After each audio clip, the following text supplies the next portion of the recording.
Good afternoon, everybody. Welcome to the Legislative Investigations Committee. I am Isaac Gitzi-Schleifer, Chair of the committee. To my left is Council President Cohn. Mr. Chair. To his left is Vice Chair of the committee and his bill sponsor, Councilman Glover. We have Vice President Middleton and Councilman Gray. And not from the committee, but here for the cause, Councilman Dorsey. Thank you.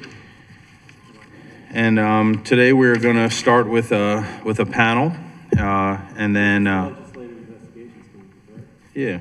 Okay. The name is listed as one of the 5 members, right? Correction, Councilman Dorsey is on the committee. Welcome to this committee. My mistake on that. We're going to start with with some opening remarks from the bill sponsor and the council president, and then we will get into the panel. I'm going to ask everybody who comes up to testify to keep their response to 2 minutes. If you go past 2 minutes, we will cut you off. And so please try to keep it within 2 minutes or say the important stuff first. And with that, I'll start with Council President Cohn and then move on to Council Vice Chair Glover. Thank you, Mr. Chair, and I want to thank Vice Chair Glover for his exceptional leadership on this critical issue. I also want to thank Councilman Jones and Blanchard for their work on this as well. I also want to thank all the witnesses that are here, all my colleagues that are here. Baltimore has 46 grocery stores and 1,200 smoke shops. Think about that for a minute. That means there are 15 smoke shops per square mile in our city. That is 8 times higher than the concentration of licensed tobacco retailers in Prince George's County, which has the second highest density in the state of Maryland. And these smoke shops are disproportionately concentrated in Baltimore's Black Butterfly. A 2020 study found that there were 5 times more tobacco retailers per square mile in the lowest income neighborhoods in Baltimore City than in the highest income neighborhoods. Unfortunately, these numbers are the end of the official data we have, and they don't even begin to tell the whole story. Smoke shops are crowding out other businesses all across the city, and they are frequently preying on our kids while attracting crime. In Maryland, it is illegal for any store except a licensed dispensary to sell cannabis, including Delta-8 and other cannabis-derived products. Of course, it's also illegal for any store to sell other controlled substances. But when we went out to look closer at smoke shops across the city, we found that many are selling unauthorized, illegal, and dangerous products. They are violating our laws, poisoning our community, and risking our kids' health. This city council will fight back. So why is this such a big problem? First, many smoke shops are selling flavored vapes that do not have Federal Food and Drug Administration authorization. That is illegal. They also appear to be selling many cannabis products. That is illegal. In fact, this picture shows, do I have our picture?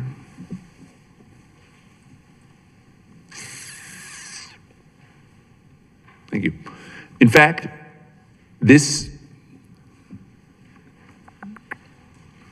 good to go. In fact, this picture shows some of the unauthorized and illegal products my staff personally observed available for sale at smoke shops across this city earlier this week. We have reported this to BPD and have asked them to investigate. Let me be very clear here. This isn't about smoke shops selling a little weed. Smoke shops all across this city sell products that claim to be cannabis or mushrooms or other substances, but there is no way to know what they really contain. Are they at the doses they say they are? Are they laced with drugs like fentanyl and heroin, or even rat poison or horse tranquilizers? Some are. Taking these products is like playing Russian roulette. They can send you to the hospital, or they can kill you. And yet they are widely available even to kids, and sometimes in packages that mimic candy. And even the smoke shops selling this trash can get tobacco licenses that make them look like legitimate businesses in just a few minutes for a few $100s. And get this, the owners of these stores don't even have to reveal their real names. Which brings me to the next shocking thing we learned. The authority and the resources to police smoke shops are both severely limited. At the state level, the Alcohol, Tobacco, and Cannabis Commission can issue a $5,000 fine to shops selling products illegally and seize products. But they can't shut down smoke shops for selling illegal or even toxic products. Within the city, the Baltimore City Health Department is focused on preventing underage tobacco sales, but they are catastrophically under-resourced, having, by their own account, completed just 149 compliance visits to tobacco retailers in fiscal year 2024. 149 visits, when I remind you, there are 1,200 shops licensed to sell tobacco. The police department and the sheriff's office cooperate with the ATCC, but they also don't have the authority to close shops for selling illegal products. Put simply, the stunning spread of these smoke shops is a threat to the public health and public safety of our residents. And it is a threat to the economic success of our communities and the ability of families around the city to feel safe in their own homes. It's time the state and city act to shut down the bad actors. For that reason, Councilman Glover and I will introduce legislation that will enable us to shut down a business for selling cannabis illegally. Councilman Blanchard has introduced legislation that will zone smoke shops far away from schools and other spaces that should be safe. Councilman Jones has introduced legislation to address the quality of life impacts of these shops by dimming their blinding neon signs. The 74th City Council will not stop until we have held the criminal organizations that are preying on our communities accountable. We will work with our great partners like the state's attorney's office, BPD, the health department, and others to close the loopholes that have allowed this scourge to persist. Today's hearing is just the first step in our effort to keep dangerous products off our streets and away from our kids. And I appreciate Councilman Glover's critical work on this issue. With that, I will turn it to my colleague, Councilman Glover, and thank you, Mr. Chair. Thank you, Mr. Chair. Thank you, Mr. President. And thank all of you guys for being here this evening. I introduced this legislation back in October 20-0037R because it matters to me and it also matters to our community. We all here was elected to serve the people, right? And we was all made to make tough decisions, but I don't think this here is a tough decision. I think you guys see what we see, you feel what we feel, and you understand it the way we do, right? This must come to an end. I want to be clear, we're not anti-business, we're not anti-tobacco stores. It's about making sure that our young people are not getting served these illegal substances in our community, and that these pop-up shops are opening legally and not coming to our community again, just popping up. It's frustrating when you know of 3 raids that has taken place, and each time that individual has gotten raided, they open up the very next day. That is unacceptable. Just the day before yesterday, the sheriff went in and they raided a pop-up shop and was able to recover 56 pounds of marijuana. illegally, 56 pounds of marijuana. And the next day, that business was open again, selling to our community. That is unacceptable. Baltimore has the highest number of smoke shops in the state of Maryland, with about 16 smoke shops and tobacco retailers per square mile. Even more concerning, Baltimore has the highest number of these located 50 feet of schools, treatment centers, and hospitals. It's not just about volume. We're also seeing underage sales, illegal products, and unlicensed operations across our entire city. Me personally, in District 13, by way of Monument Street, there's about 15 pop-up, quote-unquote, illegal shops in a 3-block radius. And then you'll miss 1 block and they start again. But I'm mentioning only 3 blocks. Just the other day, a young man was filmed, a kid coming from school, in uniform, coming out of one of the smoke shops. I want to share, we got his face blurred out, but we watched this on and on, right? A young kid coming out of the smoke shop, just getting out of school. School is literally around the corner, less than 100 feet. Let me be clear. It is illegal to sell tobacco, nicotine, cannabis, or even kratom to anyone under the age of 21. I want to be clear on this, that our children are not your customers. We have more than 1,200 smoke shops and tobacco retailers in the city, with another 200 just beyond our city-county lines. We faced similar issues like this before back in the 60s, where there was a moratorium on alcohol licenses to protect public safety. If you can recall, back in the 60s, there was about 2,200 liquor stores in our community. And you know what liquor stores has done to a lot of our communities. Today, we have close to maybe 1,200. And we've also seen a big tick in crime go down as we reduce some of these liquor stores in our community. We do not want this to happen with smoke shops in our neighborhood, because I know that our kids that are getting hold of this mess, we're creating the next generation of addicts. And while it is important that you know we are dealing with mental health issues in the city of Baltimore, and that's why it's important that we partner with mental health professions, organizations, hospital, churches, and schools to make sure that we are all in this together.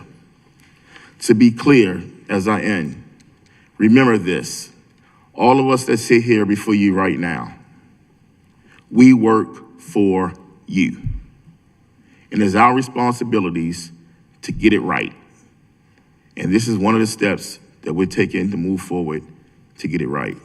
Thank you, Mr. Chair. Thank you, Councilman, for your leadership on this. We've been joined by Councilman Jones and Councilman Parker. I see we got former councilman in the back, Councilman Robert Stokes. Thanks for joining us. If you'd like to, join us up here, you're welcome to come and sit. Give you some respect over here. We're going to move on to our expert witnesses, and please keep your remarks to 2 minutes so that we can get through all the different people we have to speak today. So we will start with Laura Hale, who is their Regional Senior Lead State Government Relations for the American Heart Association. Welcome, Laura. Wonderful. Thank you so much, council members, and thank you for your time and your interest in this issue today. For the record, again, my name is Laura Hale with the American Heart Association, and these remarks have been prepared in conjunction with the American Lung Association and the Campaign for Tobacco-Free Kids. We are all very deeply concerned about tobacco use in Baltimore City and what this has mean. Tobacco use remains the leading cause of preventable death and disease in the United States. And for the first time in recent history, tobacco use in high school students has now risen above adult tobacco use in the state of Maryland. Nicotine is the highly addictive substance and chemical found in tobacco that can harm both heart and brain health. And so whether that is through a cigarette, an e-cigarette or vape, or a chewing tobacco, or other nicotine pouch, all of these do harm to your body, especially your heart and your brain. In addition to that, we've found, especially with our young adult population and adolescents, that this has profound and long-lasting impacts on the adolescent brain and how it functions at the end of the day. And studies have suggested that nicotine alters the fear and anxiety responses, contributing to the development and maintain and reoccurrence of anxiety disorders in our youth and young adults. In addition, in Maryland, 14% of high school students use electronic smoking devices like vapes, and almost 16% use tobacco products. The industry continues to target the next generation, and Baltimore City has become a really prime example with the density. Another key factor in this is that it is not a mistake that Baltimore City is where we see higher density. Time and again, the tobacco industry target communities of color, and with both Baltimore City and Prince George's County having the highest population of African Americans, as well as the impact we see in terms of density in the city. All right, thank you With the for number that are- your testimony. Sorry. The next up is Dr. Deshwana Miller from the Director of Academic Success for the Seed School of Maryland. If you can just hit the right button on your microphone. There you go. Thank you for the opportunity to be a part of this important issue. As it pertains to vapes in schools, we are seeing an increase in the availability of vapes for preteens and teenagers. Students are sharing that they are obtaining these vapes from corner stores and other students their age. The impact of the accessibility of these vapes are showing up in very real ways in our schools. Parents are asking for resources and supports to talk to their children about not succumbing to peer pressure and the vape culture amongst the teens today.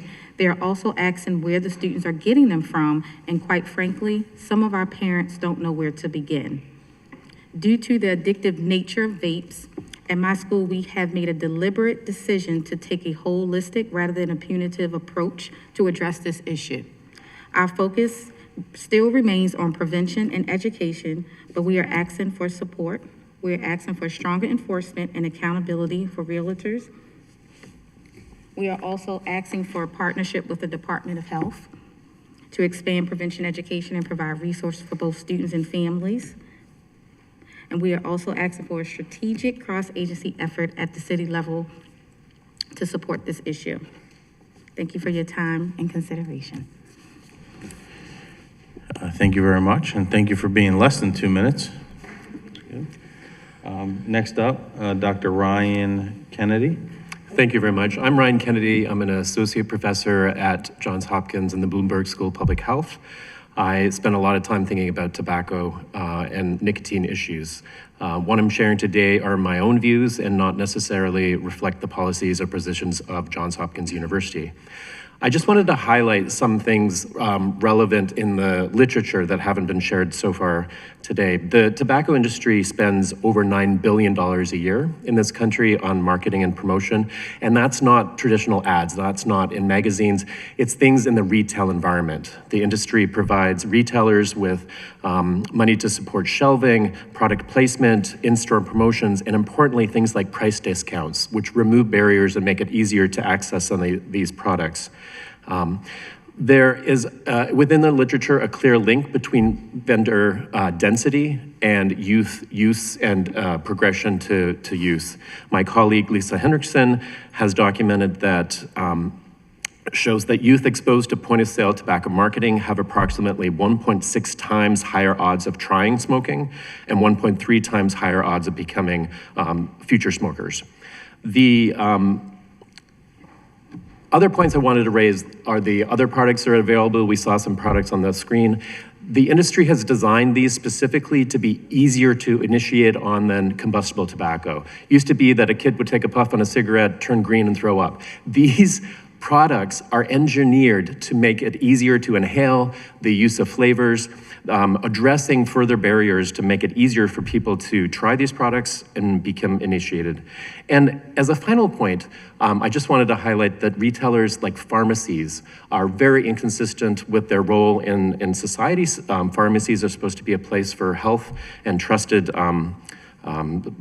places to stay healthy. CVS voluntarily stopped selling tobacco products in 2014, and it's linked to a reduction in sales of tobacco products.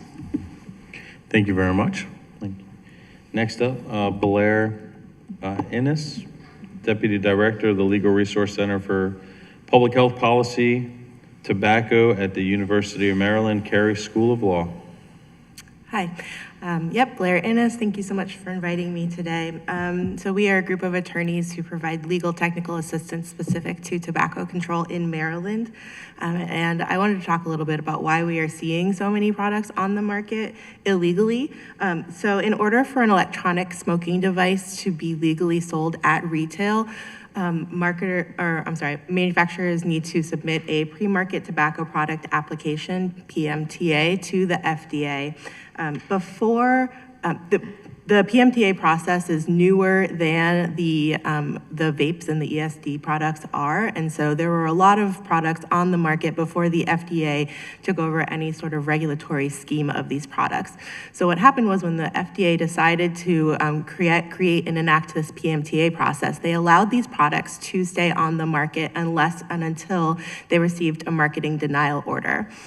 What happens when a product submits their PMTA is that the FDA is able to look at things like the chemical constituents of these products to ensure that they are, by their standard, appropriate for the protection of the public health. Without the PMTA marketing order, then we cannot be confident what we are seeing in these products. Before the PMTA process, we were learning about formaldehyde in the vape juice. We were learning about products that were marketing and advertising themselves as nicotine-free, but in fact, independent studies showed that they had nicotine. And so part of the PMTA process allows us to know that any marketing claims that these manufacturers are sharing are accurate. So because we have this enforcement discretion from the PMTA or from the FDA with the PMTA process, it means that we are seeing there are maybe about 40 legal products on the market and hundreds of illegal products. The last thing I wanted to say is that the new federal administration has announced that they are creating a PMTA pilot program to expedite the PMTA process, and we should probably expect to see more products coming onto the market more rapidly. Thank you. Thank you very much. Next up, Mackenzie Marley, Director of Compliance for COLTA. Good afternoon. Thank you for letting me speak today. I work for COLTA, which is a licensed cannabis company. I just wanted to talk a little bit about today what we go through as far as our regulatory standards that we have to abide by as a licensed dispensary. Every product we sell must be tested by an independent testing laboratory. These tests, they screen for pesticides, heavy metals, mold, solvents, and other contaminants. We not only pay for these tests, but the product used for the testing is destroyed as part of the process. All of our packaging must be tamper evident and child resistant. I did bring a sample so you could see. We are prohibited from using any imagery that could appeal to children, things like cartoons, candy references, animals, toys, or trademarked characters. Every product must include clear potency labeling and a QR code so that the consumer can access the laboratory results, which they can follow that package they get from the seed that it was planted in. For vape cartridges and other inhalable concentrates, testing requirements are even broader because the product is being inhaled. So not only are we testing the oil, but they also test the hardware that the oil comes in. Vape products are also screened for substances like vitamin E acetate, and samples must be taken in its finished form. And I'm sure a lot of you know that vitamin E acetate, all that was going on the black market is very dangerous, and we even had a few deaths from that. All of these tests are performed by independent laboratories, and if a product fails any one of these categories, it cannot be sold in a licensed dispensary. Our inventory is tracked through a seed-to-sale system that monitors every gram of cannabis from cultivation through final sale. All cannabis products must be stored in a vault. We are inspected regularly, usually quarterly, by regulators, and if there are discrepancies in our inventory or compliance issues, all of those must be investigated. Even our advertising is tightly controlled. On the outside of our building, we are generally limited to identifying ourselves as a dispensary. Thank you. All right, thank you very much. Next up, Jeff Jetton, founding partner of Toki Underground. Hi, thank you. I think I wanted to address one of the larger issues, which is suppressed investment being driven in part by inconsistent enforcement and the presence of non-compliant operators in the market. When bad actors are able to operate without licenses, without meeting safety standards, and without paying taxes, they create a distorted economic environment. They undercut compliant businesses on cost. They occupy key commercial spaces without making meaningful capital improvements, and they introduce real uncertainty into corridors that would otherwise attract investment. For a developer or small business operator, that risk is concrete.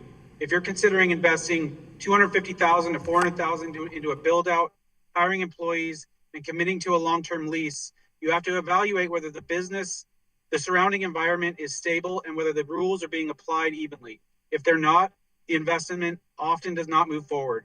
At a quarter level, that dynamic compounds. Instead of clusters of compliant businesses reinvesting in buildings, upgrading infrastructure, and creating stable jobs, you get pockets of low compliance activity that generate short-term revenue but do not contribute to long-term property improvement or tax growth.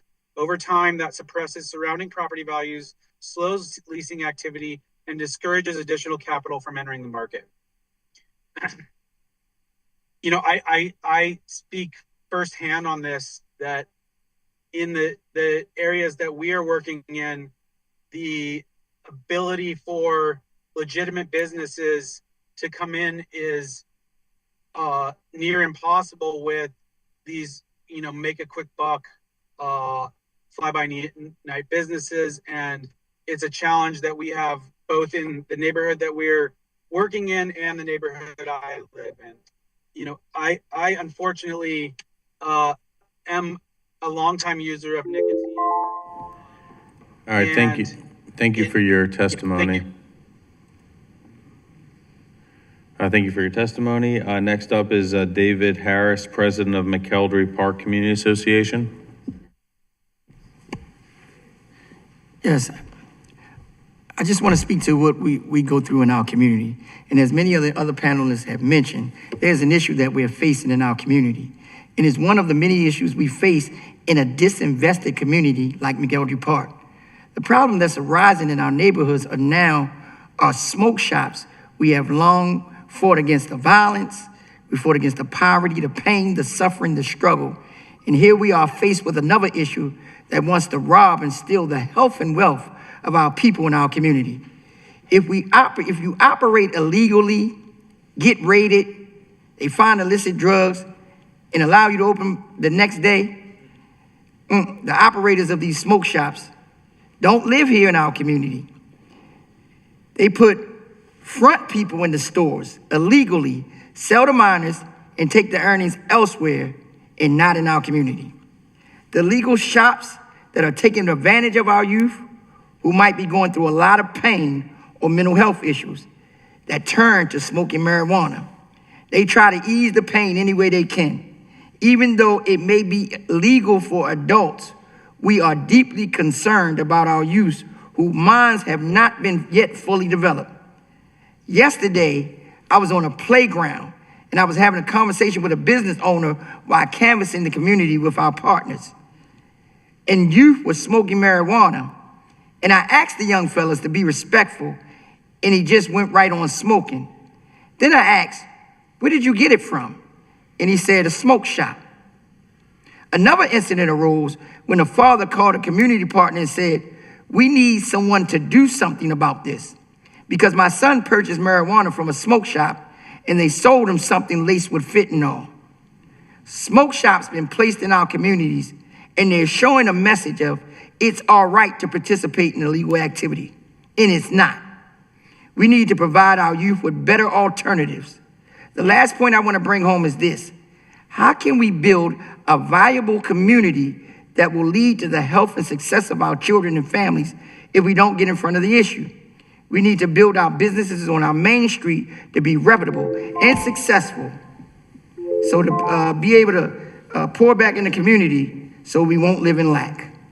That's all I gotta say. All right, thank you very much. And so that concludes this portion of the panel. So I know some folks need to leave for other commitments, and so now would be that time.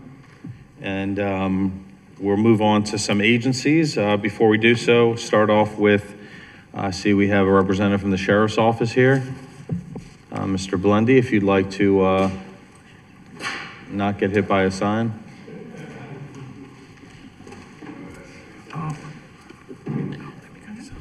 Did we get that on camera?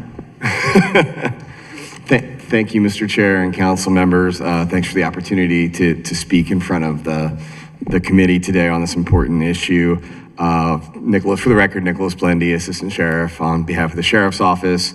And I speak both in my current capacity, and I'm happy to answer questions from my experience as the Deputy Executive Secretary of the Liquor Board, because I think tobacco, cannabis, and alcohol are all very similar in the way that we should think about it. And I thank the council for taking this issue so seriously. And we certainly see it in the Sheriff's Office, the proliferation of smoke shops. So I'll step back and say the Sheriff's Office original pilot program was with the Maryland Alcohol, Tobacco, and Cannabis Commission, which we signed an MOU with them in October of 2024 because the ATCC has a section of the code. And that section of the code actually became the basis for legislation that was passed for us, creating the Neighborhood Services Unit in the Sheriff's Office that the General Assembly enacted that went into effect on October 1st of last year. The thought being that the Sheriff's Office is here to help, can play a role more active in the neighborhoods all throughout the city, and that the area of alcohol regulation and tobacco regulation and now cannabis regulation would be a good fit for the work that we do. So in our memorandum with the ATCC, we work together on alcohol and cannabis enforcement matters, and that actually led to the partnership that the Councilman Glover, the bill sponsor, talked about yesterday in his district, the 56 pounds of cannabis that was seized. That's actually being tested right now by the ATCC, because in order to be able to enforce on that, you have to prove that it exceeds the amount. And if it does actually exceed the felony amount for under state law. And signs are going down. All of this is really related to what we suspect, and I suspect BPD and Health are gonna say, that the proliferation of smoke shops is really, in many ways, our hypothesis, vehicles with which to sell cannabis that's unlicensed. And you heard from the licensed cannabis dealer. And I think that what we think about it from the perspective of the Sheriff's Office is these are vices that the state has decided should be better off legalized and not criminalized and regulated. And what it seems to me that you're focused on right now, and we appreciate, because we hear it from you daily and from our partners and the delegates and the senators, how do we regulate these now legal cannabis sales? Because we actually think of it as this is a very pro-business movement, because what you're doing is saying there are companies here like the woman who spoke, who has the license to sell legal cannabis. The public might not like it, but at least, this is what the General Assembly and the governor have decided to do.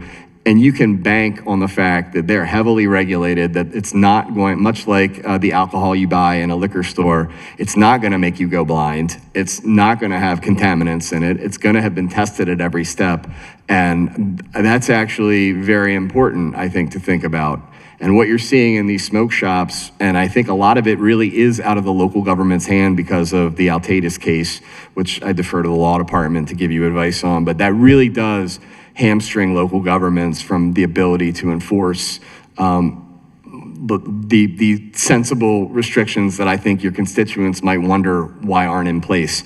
And so this is really an important hearing, and I want to just close my remarks by saying we're proud of our partnerships with the Liquor Board and with the Alcohol, Tobacco, and Cannabis Commission on their enforcement. We went out in October, November, and December of last year with the health department and found 20 tobacco licensed places that were willing to sell to minor cadets. And we charged all of them with a $1,000 criminal citation. And we're proud of our working relationship with the state's attorney, who uses the citation docket to bring real actual penalties to those individuals and get them in front of a judge and make them answer for the laws that they've broken. And we're here to help. And we know we've come before you seeking resources. We're also happy to report to you and that we've gotten 4 GOCAP grants this year so far, including $100,000 from the Governor's Office of Crime Policy and Prevention to do neighborhood services work, which only obviously went into effect after you guys passed the current ordinance estimates. We're happy to help. We'll fit in where we can. Happy to answer any questions, and I'm sure you'll hear a lot of the same things from the other agencies. Thank you. Thank you for helping, Mr. Blendy. Next up, Baltimore City Health Department. Good afternoon, Chair Schleifer and Council President Cohen, members of the committee. Councilmember Glover, thank you so much for calling for this hearing. Julia Roche, Legislative Affairs Director at the Baltimore City Health Department, accompanied by Jennifer Martin, our Assistant Commissioner for Health Promotion and Education. That bureau houses our tobacco program. We also have Brianne Jilks, our, thank you. I can click for us, Jen. Nice that we have this new clicker, so thank you so much. We have Brianne Jilks, who oversees our chronic disease prevention work and directs the tobacco program. I'm really glad that you all invited so many partners tonight because as the Sheriff's Office just shared, this is something that really takes partnership. I know you all have been in communication with the ATCC, which we are so glad to hear because a lot of the issues that you are speaking about really fall under their purview. Tonight, we are going to be talking about our tobacco work. And we actually are going to speak a bit about the Altatus decision, which was just mentioned, and we're happy to answer questions. So I'm going to kick it over to Jen. Thank you, Julia. Good evening. Again, my name is Jennifer Martin. I'm the Assistant Commissioner for the Bureau of Health Promotion and Education at the Health Department. And the Health Department's tobacco program is one of the programs in my bureau. I'm joined by Brianne Jilks, who's our Director of Chronic Disease Prevention, and she directly oversees our tobacco program. Thank you again, Councilman Glover, for calling the hearing, and we're really excited to see so many of our partners here this evening. We'll move on to the next slide, please. Here's our agenda. We are going to talk about our tobacco program in whole and not just on enforcement. I hope you will indulge us, but we would like to review some background data on tobacco use in the city, as well as the number of licensed retailers. We want to talk about our prevention and cessation work activities, our Tobacco and Cancer Coalition, as well as our work around enforcement in terms of retailer education and compliance checks. And then we do want to talk a little bit about some of the challenges that we have around enforcement and what we're doing to address those challenges. Next slide, please. We'll start by, next slide, we'll start by sharing some data. So this slide shows the percentages of adults who smoked at least 100 cigarettes in their lifetime and who currently smoke regularly by census tract here in Baltimore City. The darkest blue color shows census tracts where 23 to 36% of adults are estimated to smoke regularly. This is clearly a serious problem in much of the city. This data comes to us from the CDC. I do want to note that it is from 2023, which is the most recent year for which data is available. Next slide, please. This slide shows the percent of adults who are using cigarettes and shows that the percent of adults using cigarettes is decreasing. So while tobacco remains a serious issue, we do see that adults who smoke is decreasing. Between 2018 and 2023, cigarette smoking among adults decreased by 26% in Baltimore City and by 24% among Maryland adults. As Laura Hale said, cigarette smoking is the leading preventable cause of disease, death, and disability in the U.S., so we're very pleased to see this decreasing trend in smoking among adults in the city. Next slide, please. This slide shows some data points around youth tobacco use, which is a little more concerning. This data comes from a 2022 to 2023 Youth Risk Behavior Survey. It's the most recent year for which data is available. But you'll see on the slide that at the time of the survey, 3.1% of high school students reported currently smoking cigarettes, and 17.2% of high school students reported currently using vape products. Of those using vape products, about 2.2% of high school students reported that they used vape products frequently. And in the survey, frequently was defined as using those products for 20 or more days during the 30 days prior to the survey being taken. Next slide, please. This slide is a slide that shows the number of tobacco retailers by community statistical area, which I think is familiar to you all on the council. Importantly, this is all retailers that have a tobacco retailer license. It's not just vape shops, it's not just smoke shops. This includes grocery stores, corner stores, gas stations, and other retailers who have a license. The data that you're seeing is from the clerk of the circuit court in Baltimore City. This is as of July 1st. At that time, there were over 1,000 licensed tobacco retailers in the city. And the community statistical areas with the highest number of retailers include downtown Seton Hill with 63, Southwest Baltimore with 56 licensed retailers, Greater Rosemont with 53, and Sandtown, Winchester, Harlem Park with 40 tobacco retailers. If we could just, we hit the 5 minutes, if we can just try to wrap up. Sorry, we did not realize there was a 5-minute limit, so we have a pretty hefty presentation. Okay. I mean, I was told that that all agencies were advised that they had a 5-minute limit beforehand. Is that accurate? It was shared. All right, but if you can. I'm just respecting the wishes of... I appreciate that. Can we maybe move ahead, Julia, to the enforcement slide? I do want to talk about enforcement briefly. Right there, that's good. So just because we are talking about enforcement tonight, quickly, I will share. So we do have funding primarily through the state to conduct enforcement of tobacco retailers with a focus on underage sales to individuals under the age of 21. This includes compliance checks as well as retailer education. Under our grant, we are expected to do 2 face-to-face retailer education visits every year, as well as at least 1 compliance check with a tobacco enforcement officer and an individual under the age of 21 to observe whether or not the retailer asks for ID and does in fact sell to the underage individual. We issue citations when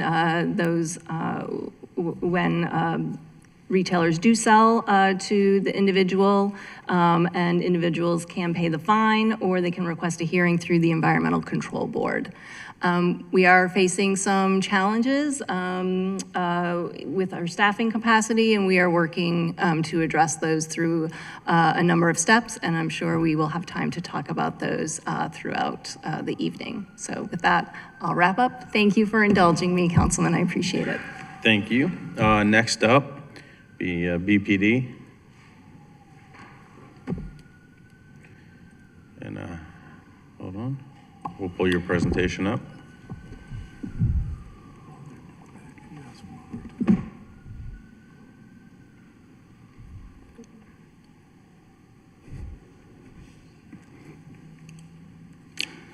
Good afternoon, members of council. We appreciate this opportunity to present to you all today.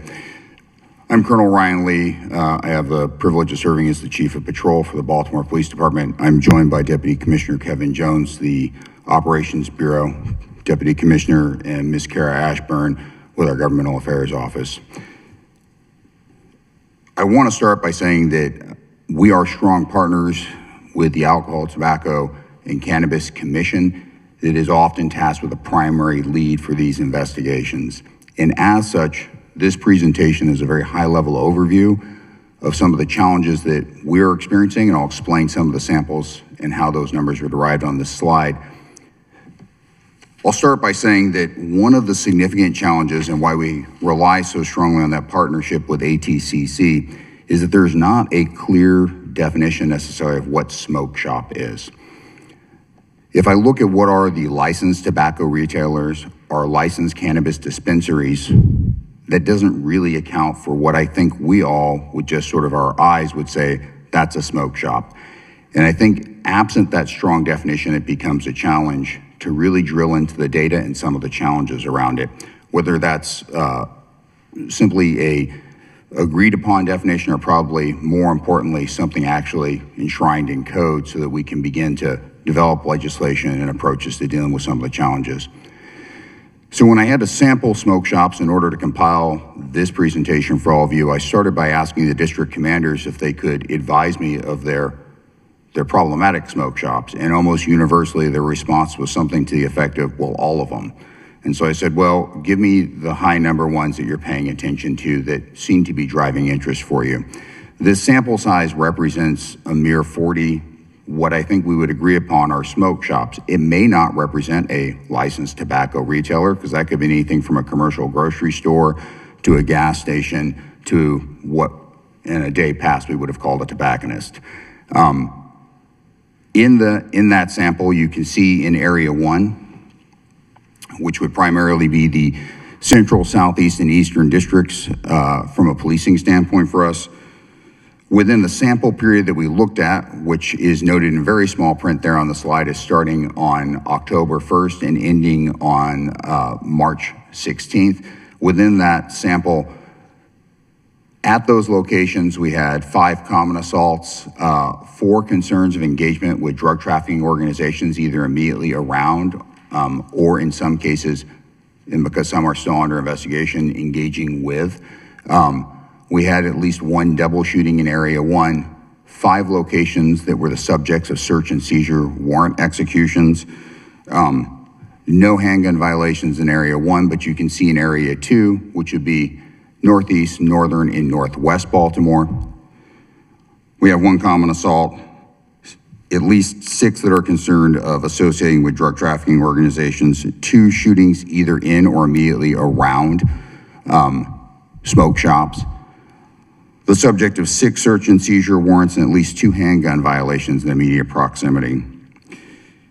In the Southern District, again, Western, Southwestern, and Southern districts and areas of Baltimore, 3 common assaults, 2 concerns of involvement with drug trafficking organizations, at least 1 shooting, not the subject of any search and seizure warrants, which does not necessarily mean that none of them were the subjects of ongoing investigations, and at least 1 handgun violation. So to put this in a little bit of perspective for you, that represents about 24.05, or we'll just round it out to 24 calls for service per location in that time window. Or about, it would also be akin to, of those 40 locations, generating about 5.67 calls for service a day. When we look at how constrained police resources already are, that's a fairly significant impact. We recognize that there's several key behaviors that are concerning for us. There's organized criminal activity and illegal operations concerns. There's violence and public safety risk, as they're frequently the locations of events such as robberies and the shootings and other group violence I've mentioned before.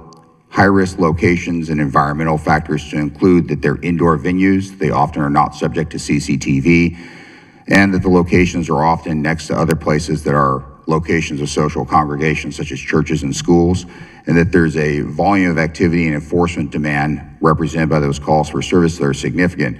But those are the locations where we're getting calls for service. We have to recognize that some of these ones that are operating in an illicit manner may not be getting us calls for service.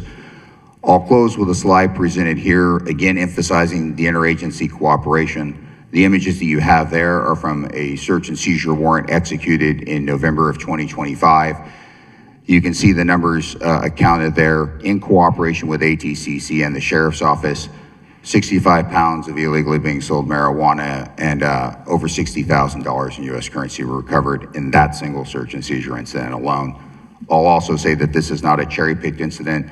I had a search and seizure warrant executed on a smoke shop on Monday, and literally as I was preparing for this presentation, learned that some of my partners in the Crime Strategies and Intelligence Division had executed search warrants on 4 smoke shops within the last 48 hours.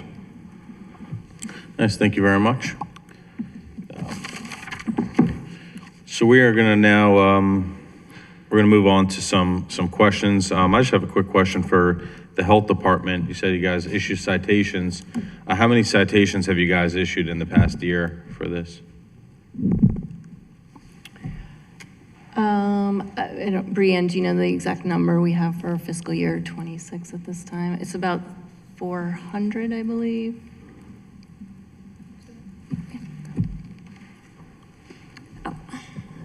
Yeah, Brianne Jokes, Health Department. We've issued around under 200 citations so far in the past year. And how many people do you have issuing citations? Currently, we have 1 enforcement officer that writes citations. Can you explain to the committee some of the reasons why these citations were issued? They're issued for sale of tobacco to people under the age of 21. Is that the only violation you're citing? Yes. Okay. All right, and can MOGR come to the podium? Council President Cohn.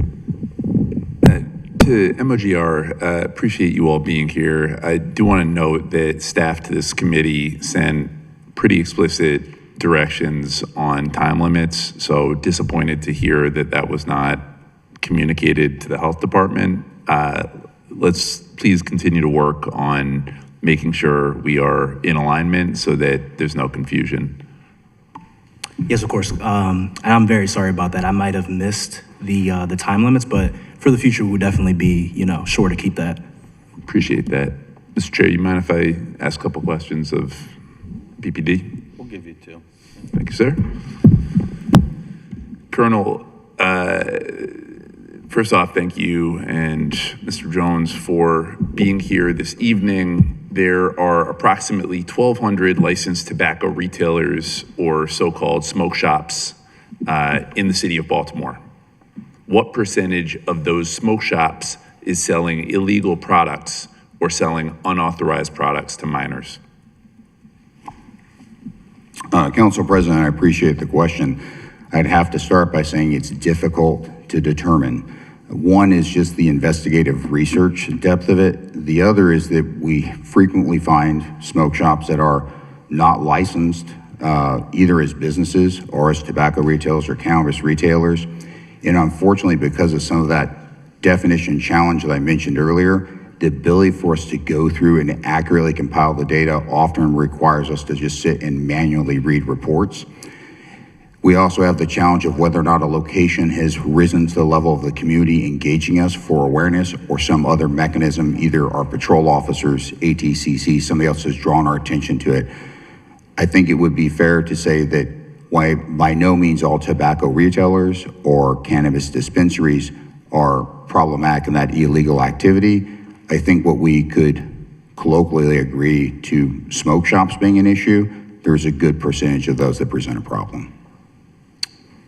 How many times in the past year have BPD agents been involved in seizing illegal products or finding a smoke shop And in your experience, does the seizure of those products and assessment of a fine result in these retailers closing down?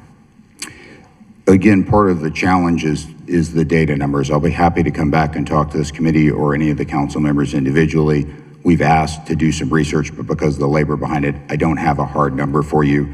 During the narrow snapshot window that was up there, none of the search and seizure warrants that were noted did not result in the recovery of evidence that you're talking to the point of, sir. What I would say, though, is that part of the challenge is that some of the enforcement mechanisms that are in place often do not allow us to shut down an establishment or ATCC or the sheriff's office after such activity, or from a business reopening under a new name, a new banner, a new person. And so that becomes part of the challenge. We frequently see establishments conducting business either the next day or soon thereafter. Yeah, my concern, Colonel, is that it just does not seem like we have our arms around this problem, either in definition, in data, in having a clear understanding, and having the tools that we need to effectively address it, in a lack of enforcement. And while I want to appreciate you all, the Sheriff's Office, Health Department, our local partners, and know that the ATCC is the primary state agency tasked with addressing this issue, what our communities are seeing is these things are popping up everywhere. And they don't care what they're called, whether it's a smoke shop, whether it's some other term. They're just seeing poison being sold to kids, being marketed to kids, and sold to communities, particularly areas that have historically been disinvested and don't have as many grocery stores, don't have the kind of commerce that we want to encourage for our city. I'll just say, I think it is unacceptable that our law enforcement agents do not have the ability to shut down smoke shops that are selling unregulated and illegal substances, including to kids. And until we have that tool, we will be unable to get at the root of this problem. Our neighbors in DC have shut down 100 of these establishments since being given padlock authority to their law enforcement officers 2 years ago.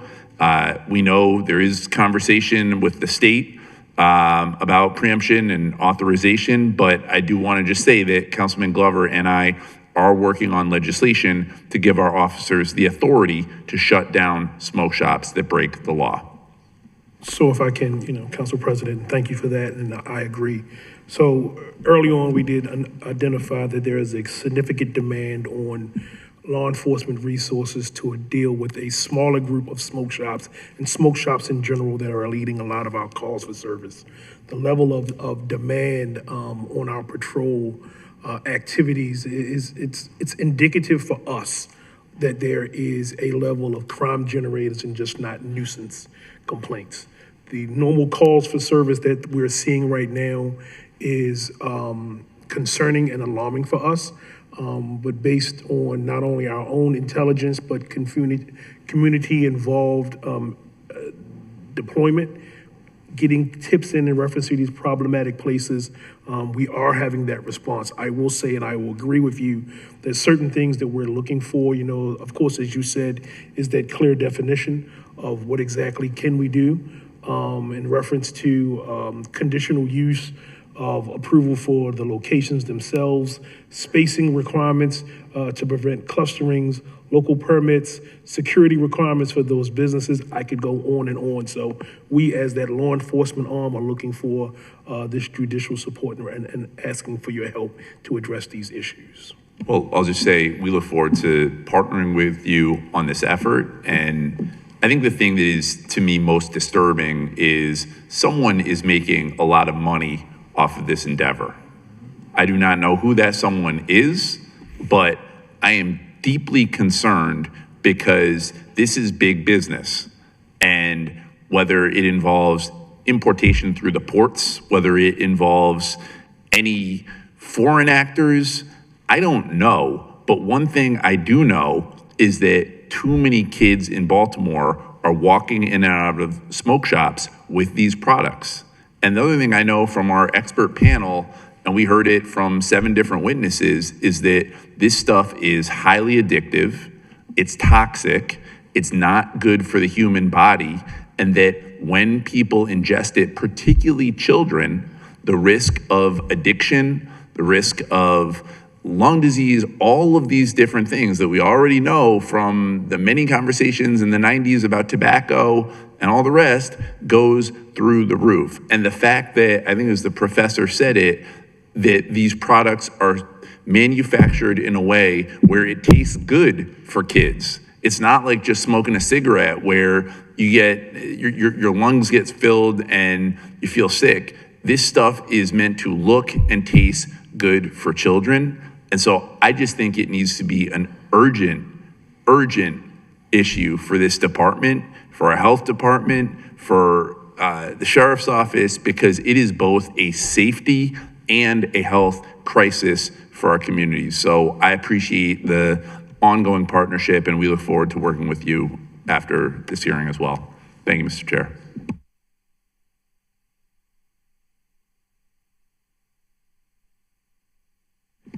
Next up, Council Vice President Middleton. Thank you, Mr. Chair. And I first would like to apologize because I have another commitment after I ask this question. First of all, I want to thank the Council President and Councilman Glover for your advocacy in pushing this dire problem that has really just taken over our city, and looking at the statistics in the areas throughout the city from what the health department presented, it's I think it's really more severe than what was even listed. And I guess to give you a start of maybe a way you can start, there are some laws on the books, and one that I know is one that I kind of pushed to help, and that was with drug paraphernalia. Cannot be in windows, cannot be exposed. The person has to come in the facility and ask for paraphernalia for, any kind of drug. So if in these shops, if they're exposed in the window, in my eyes, they're illegal. They were doing that kind of stuff at the convenience stores that were connected to gas stations. Some of those shops that are near liquor stores, you can't, and then there's another thing, you have to have windows exposed 20% or something. There is so much other illegal things that are happening that's encouraging these stores to, if they get away with this, they're going to take it a mile. So enforcement and consistency is just so important on those little small things.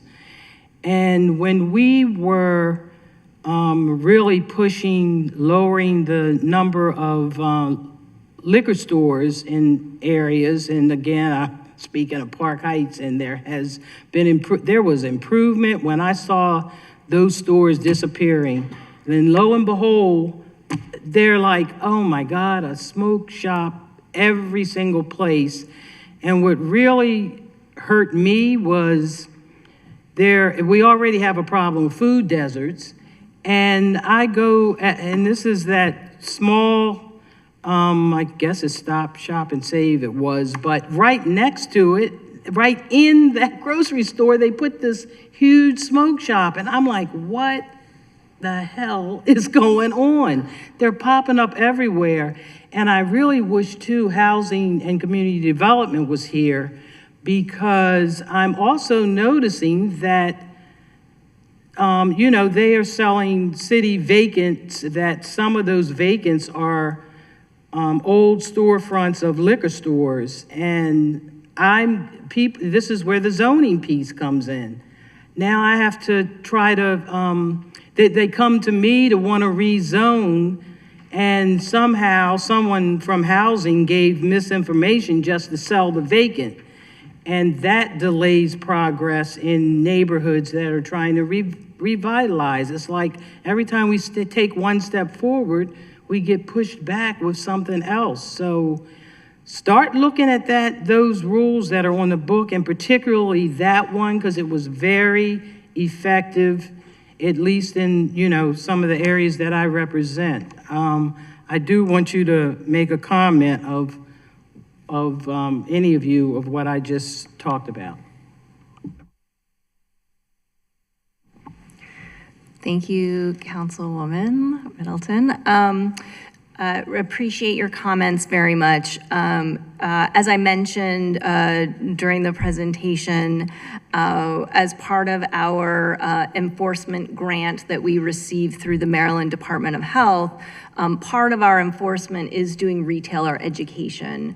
And part of that education is, in fact, making sure that retailers are aware of the various laws in place, which includes those around product placement. And it is important to make sure that retailers are aware of all of the laws that are on the books so that they can be compliant. I also want to say I very much am aware of the disappointment when Councilman Schleifer asked about what we're writing our citations for. I will also share that the funding that we receive in the health department to do this work is specific around prevention of youth use of tobacco and the enforcement, the law that we are specifically funded to make sure is being enforced is that around not selling to individuals who are under the age of 21. There are a number of other laws on the books, but our focus in the health department is around sales to underage individuals. Department comment? Yep, I'm sorry, you got it. No. Yep. Yeah, so for BPD, yes, we are well aware when it comes to the percentage of the storefront that can be utilized for signage. So that is one of the things that we're definitely looking into. What I will say is our take back, we wrote it down, your suggestion, ma'am, is getting with our social club task force, utilizing them better.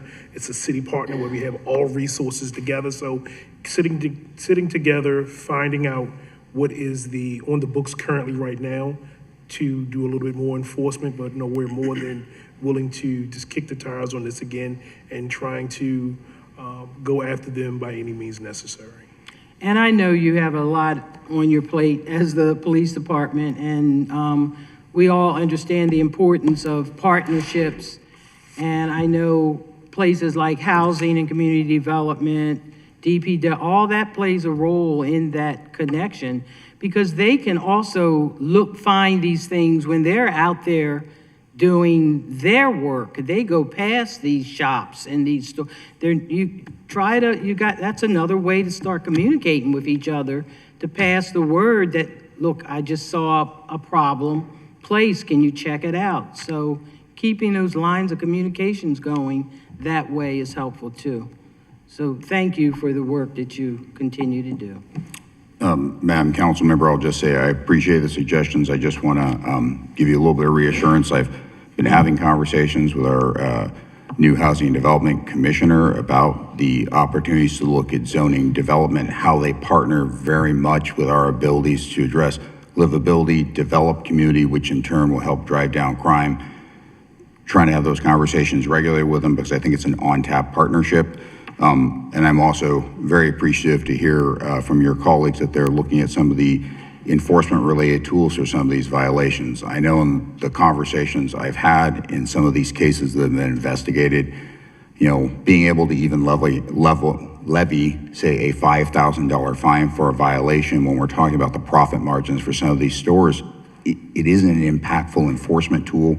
We need something with greater leverage, and I deeply appreciate this hearing. Thank you. Thank you. Thank you, Mr. Chair. Oh, and Madam Vice President, I just wanted to say, it might just be you and I that remember being back in Transform Baltimore, maybe some of the other people, but I obviously worked in the mayor's office at that point, and I do remember your leadership on the non-conforming uses for the liquor store And I think the proliferation of smoke shops is from what I'm sure BPD and health and what we see in the sheriff's office is really less about tobacco and more about these other substances that are not legal and only legal when heavily regulated. And I think it's very important for your perspective and your experience to be weighing in here, because I think that is the type of solution that the council can maybe update the laws on, because obviously the city did prevail on the litigation on the non-conforming liquor licenses on appeal. So you have a proven track record, but I defer to the law department because, they're your lawyer. Thank you. Thank you, and you were way back then too. We are seasoned, Madam Vice President. Shh. Thank you. All right. Next up, Councilman Glover. Thank you, Mr. Chair. So, to the Health Department, if I'm reading this correctly, in front of me, we had almost a 50% non-compliance rate in inspection retail so far in fiscal year 2026. Out of 368 inspections so far, 171 were non-compliance. Were they going out to like smoke shop? Like exactly what were they? Brianne, I don't know if you can help weigh in on this, but so we get our list. We start each fiscal year with looking at going back and doing compliance checks for retailers who had a visit from the state health department as part of their SINAR efforts. So we go back to those places and do compliance checks, but then we base sort of where we're going off of looking at different geographical parts of the city. It's an area where we want to do more data analysis to be more informed moving forward, and we're working to build our capacity to be able to have someone to do that for us on the team. So right now we don't, it's just a one individual? Yeah, so right now our enforcement staff are primarily really all part-time individuals, which is a challenge that we have also. We're working to have full-time tobacco enforcement officer positions. We're working to get those created. So we do have limited capacity because we have part-time staff members currently. But as I mentioned, we under our grant, we have to do education as well. And we generally try to do at least one education visit prior to doing the compliance check visit, although we are working with Maryland Department of Health on making some adjustments to that, because we need to be doing compliance checks hitting the ground first thing July 1st. How many part-timers do we have? So we have one enforcement officer who, part-time enforcement officer who is going out and doing the underage sales That's for checks. the entire city? Yes. Are you guys going to propose anything in this upcoming budget to? Yes, we have. We are working to create 2 enforcement officer positions as part of the FY27 budget process. That's full-time or part-time as well? They will be full-time positions. Okay.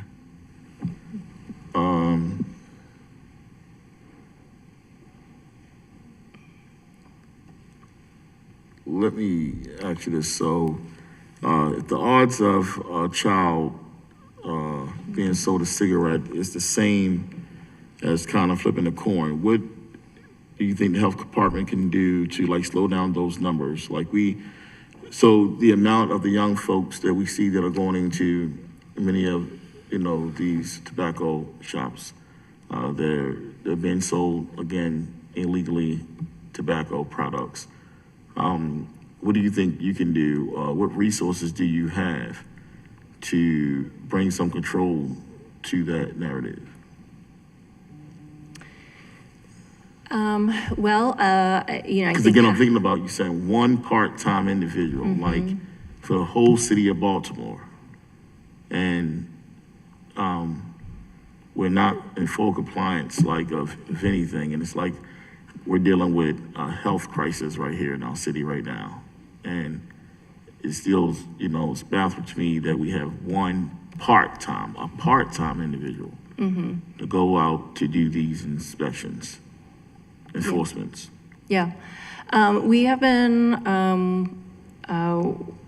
you know, working to see if we can bring on additional folks in the short term, but to be able to issue citations, one has to be a special enforcement officer, and there's a process for that. So, you know, we've been working with our HR team as well as others to see about recruiting additional part-time people who would come on contractually to help. But you know, I think that the enforcement piece of the compliance check is just one tool. You know, I think we also are out doing the education, making sure that retailers are educated is important. We have a few part-time individuals who do that. Brianne actually also spends part of her time going out and doing retailer education. I, you know, think that the location of some of these establishments, you know, near schools has been discussed. You know, I do think that is something that, you know, the city should be looking at, you know, putting legislation in place to limit the locations of them. That would certainly help. But, you know, I think also it's very challenging to combat the advertising, as some of the experts who testified spoke to as well. Like, a lot of these products are being specifically marketed to be appealing to young people. Thank you for that. One other thing, this is for BPD, so Colonel Lee, you know, we learned in DC, the version of the ATCC has the ability to immediately padlock stores after illegal cannabis sales. We've explored in this area like many times in these ideas. Can you help us explain how does the padlock law works here in the city of Baltimore? The padlock process here, we have to have documented reports, X number and of certain types of violations, particular for, I think what we're talking about in this venue really would be illegal controlled substance sales that we have police reports on, but they have to be Schedule 1 or 2, which cannabis would count for, but some of the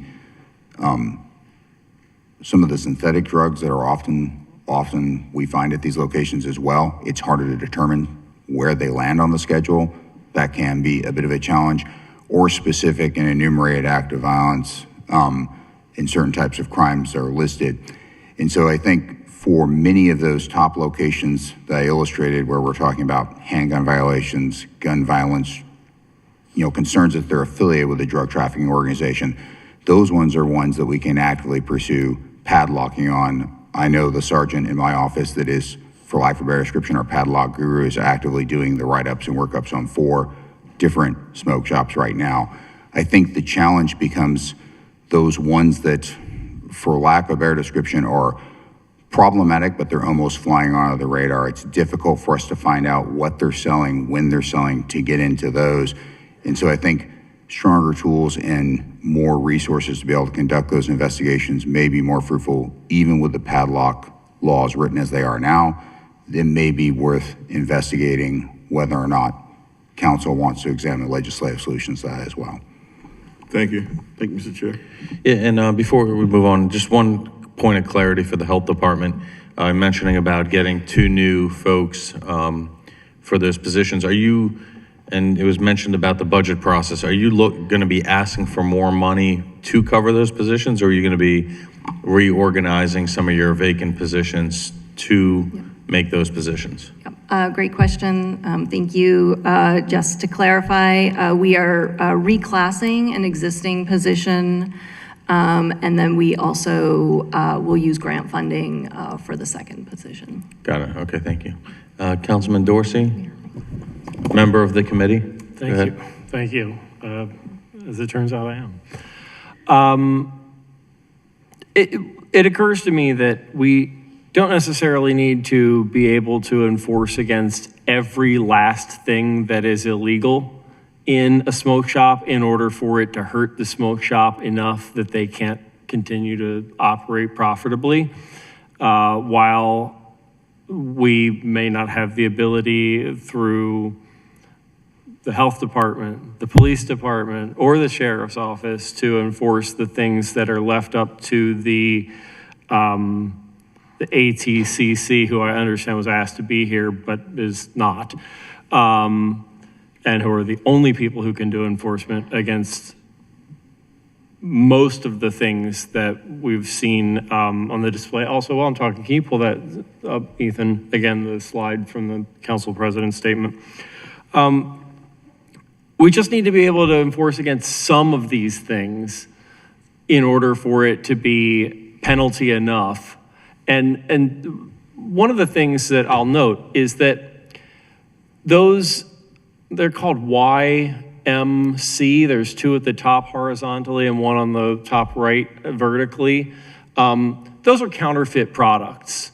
They have QR codes on the back of them that take you to scam websites. They don't take you to the YMC or YME or whatever that is website. Those are counterfeit products.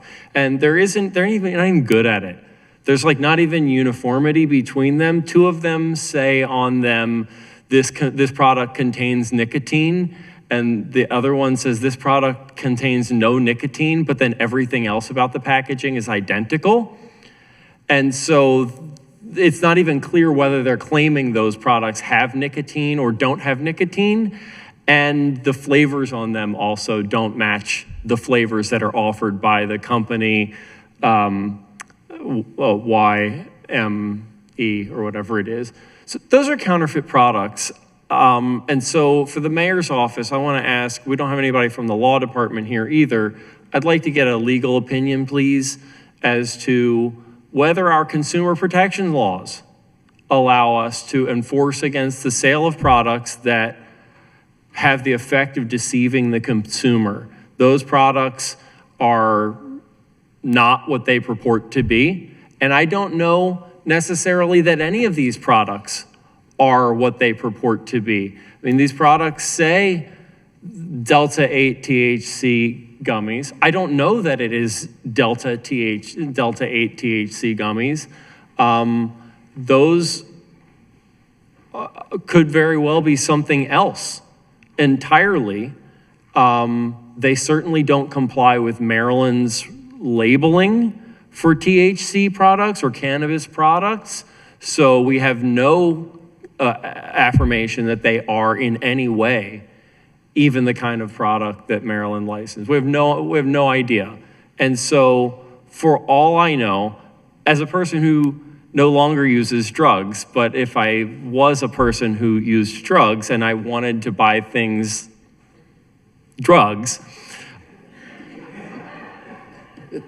I could see myself being deceived by this, and I'm not sure that state or local law on consumer protection precludes us from being able to enforce against deceptive trade practices, which the state law, if I can pull it up here really quickly, the state law does not even necessarily require that we be deceived, but that a thing has the effect of maybe being able to deceive. I'm not quoting it now because I've closed that window on my iPhone, but it leaves a lot of room for enforcement. And I just want to know from the law department if this is something that we can enforce as a consumer protection law violation, because we have laws at the local level that mirror the state laws on consumer protection. which we are encouraged to do by the state law, which explicitly says the state laws are minimums and that they encourage local jurisdictions to go even further and have even more stringent consumer protection laws. And so we're entitled to have our own laws in parallel to the state's laws, and we do. And we have a consumer protection division that has enforcement department that has enforcement powers.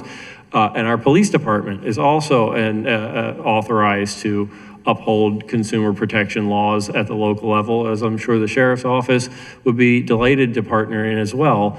If somebody needed to go into the store where these things were purchased, and be able to say, look, I'm not just like some guy with a notepad here, an enforcement officer from the Consumer Protection Department, but I'm with the sheriff's office and I'm with the police department, and we are here to be serious about enforcing this particular consumer protection law.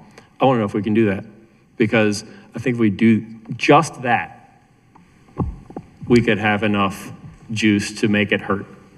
Yes, Councilman, I'm happy to actually take that back to the Consumer Protection team and also to the law department, and then we can loop you in on, whatever we find with that, if that's sufficient for you. Great. Did I also note that the ATCC was invited to be here and they're not? Thank you. Thank you, Councilman Dorsey, and I'm not on drugs and never have been, so I don't really know all the terminology with all those items there, but I did notice, and I did go to business school, and one of the things we learned about was copyright infringement and intellectual property and everything, and noticing that it says Skittles on it, and then the next one says Jolly Rancher along the side. I assume Hershey's company has not authorized the use of their name, and so that's probably a quicker route to take to reach out to Hershey's legal department and inform them of wherever these items were purchased from and are being sold, because they can send them a cease and desist and take immediate civil action against them. Just a recommendation. Councilman President Cohn? Just to really quickly put a fine point on Councilman Dorsey's point and the chair's point as well, these products are designed to be deceptive, right? I mean, it's not a mystery why they're putting Skittles with a Z instead of the S, or fluffy stuff with the cotton candy thing, right? Like, they're designed to trick people, to deceive people. And I think Councilman brings up a good point in terms of consumer protection and being able to enforce on what is clearly copyright infringement and incredibly deceptive practices. Thank you, Mr. Chair. Thank you. Next up, Councilman Gray. Thank you, Mr. Chair. And I just want to echo those sentiments as well. I think if you go into any of these tobacco shops, anywhere in the city, one of the first things that you will notice, and if you ever been into an actual dispensary, the layout is completely different, where if you ever walk into a dispensary, you will never see product sitting anywhere in display. It just does not happen. Whereas if you go to any storefront, tobacco shop, gas station, it's literally sitting there in your face. And to talk more about the deceptive practices, the issue that I have as well with everything that was stated was, if you are selling Delta 8 and then telling the consumer it is marijuana and then charging that person marijuana prices, whether you agree that people should smoke marijuana or not, that is also a crime, and you should not be doing that. And so even just trying to support the person that just wants to have a honest, quote unquote, high, it's deceptive practices in that. Another thing is equity. Equity. We have so many people that are applying for basically a lottery ticket to be able to open up dispensaries all across the city. And they already have to fight just historic racist policies with the reefer madness and everything else, where we have communities that don't want dispensaries in their community because they are selling marijuana. And they don't look at the legality and how it's a different business and how most of the time they have security and it's a safer option than the person standing on the corner. But what does not help is all of these tobacco shops that are just scaring the rules, let people hang outside. They don't throw away trash as they're supposed to. They don't follow any of the rules, including selling marijuana either legally or illegally. And they put a bad name on folks that are really trying to just come in and have a honest business, as one of the presenters spoke about. So I really think that it is incumbent upon all of us to kind of work together to figure out a way to stop the bad guys from operating, because it's really selling our community when every time a store opens, it's another smoke shop. And then we have to turn around and tell the community at a community association meeting, well, that's just the way it is, because, you know, it's the way that the zoning is for commercial, it's the use, and you're right, but it's not right. And so I really look forward to the legislation that will be coming up shortly, but also really partnering with our state folks to really put a fire under them to say, like, this has to stop. We have to figure out something. There's no way that DC should be able to shut down these places, and we can't. Cam from my office and I, we actually went to every store and gas station in the district over the last couple of weeks to walk inside to see if if they had marijuana either in a window or not. We found 7 establishments. One of the establishments I went to on Friday, as I was walking around trying to be incognito, literally they're standing there and the guy had on sunglasses, he's dropping the nuggets into this girl's like bag. They didn't care who I was. They didn't care who walked in. Literally was putting it at the counter, just putting it in there. And then she got up and she left out right before I did. And so they know that there isn't the enforcement mechanism. And so they're going to do what they want. And so this is a call for everyone to really get on it, because we don't want to lose our neighborhoods over something that was supposed to be an equalizer. And sorry, so now I'll get to my question. Thank you. What data does BSIT or BSIT/Open Baltimore maintain on tobacco retailer locations? And is that data integrated with health, zoning, and enforcement systems? And also, can it be used to generate real-time compliance dashboards? Who's your question for? This was for, I don't think, well, I guess oh, there we are. Hi, I'm Fabian Dorcius. I'm a program manager with BSIT. So the service request, tobacco enforcement request, is used by residents to report tobacco violations, such as reports of retailers selling unpackaged cigarettes, retailers selling tobacco products or e-cigarette to youth under 21, and tobacco or e-cigarette product placement violations in the last 3 years. That residents have, let me go again, and tobacco or e-cigarette product placement violations. So in the last 3 years, residents have reported 122 tobacco-related incidents to 311. And then we did submit something in writing that broke down the tobacco requests by year for the history of the SRR, which has been around since 2023. So in 2023, there were 21 311 requests from residents. In 2024, there were 59. And in 2025, there were 42. And the service level agreement between BSIT and the Baltimore City Health Department is 14 calendar days. I do need to get back to you on whether information from the request is published publicly, presumably, but let me get that answer back to you. Okay, because I really think it would be really important, one, for councilmen, for the community in real time to be able to read that type of information, and I think it would be really helpful. I guess to piggyback on that, what data share agreements, I'm going to assume none, but I'm going to ask anyway, what data sharing agreements, if any, exist between state and Baltimore City to track youth tobacco use trends and enforcement outcomes? Yeah, so it's one of the things that we highlight is that the service requests are generally requested by the city agency.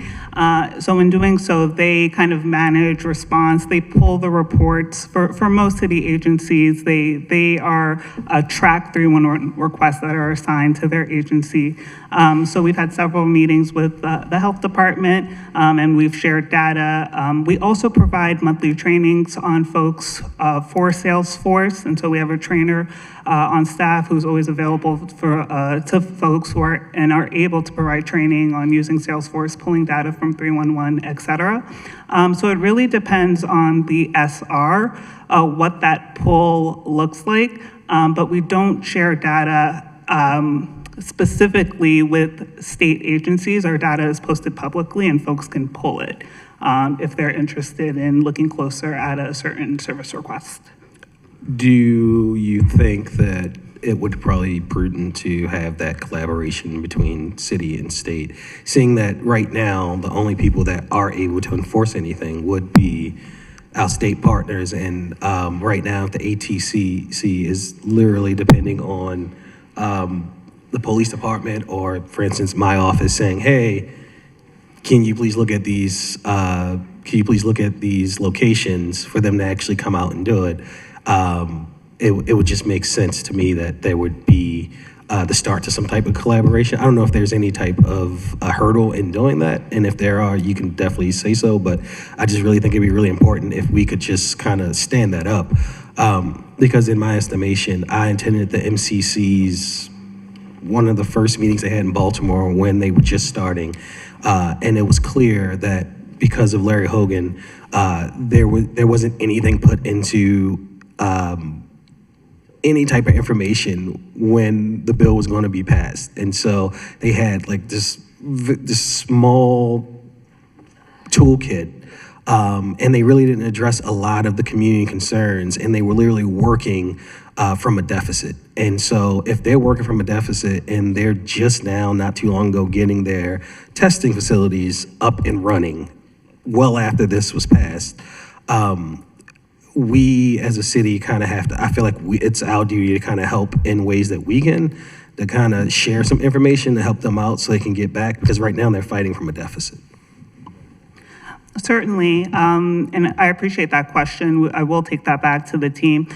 Do want to highlight here that, 311 tracks and refers to city agencies, and we depend on city agencies as the true program leaders who kind of understand what's happening on the ground, who understand how they want to use the information from the service request that they've requested to implement changes in their programming or better serve the community based on the data that we provide them. So we would certainly defer to the Baltimore City Health Department in terms of collaborating with external partners, because they would be the ones best suited to provide leadership, whereas 311 is the warehouse. And so I do want to highlight that, but I appreciate the question.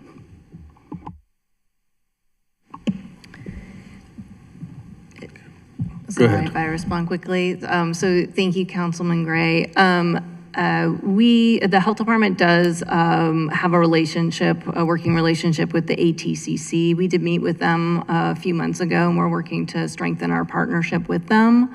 I will say some of the information, some of the complaints that we receive through 311, we do end up referring to the ATCC. So there is some communication already in place there, but we will certainly take your comments about interagency data sharing back and consider what else we can be doing. Thank you. How come the ATCC will meet with the city health department but won't meet with the city council?